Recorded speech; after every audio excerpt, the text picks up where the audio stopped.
Here are 3 ways that you can create a stronger connection with your team.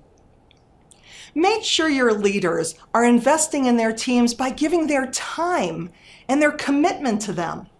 Annual surveys cannot power change as quickly as real-time feedback and conversation.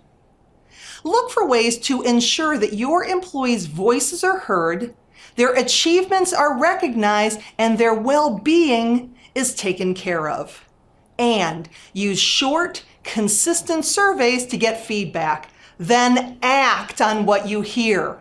One of my clients has a wall with 2 columns, what you wanted and what we did.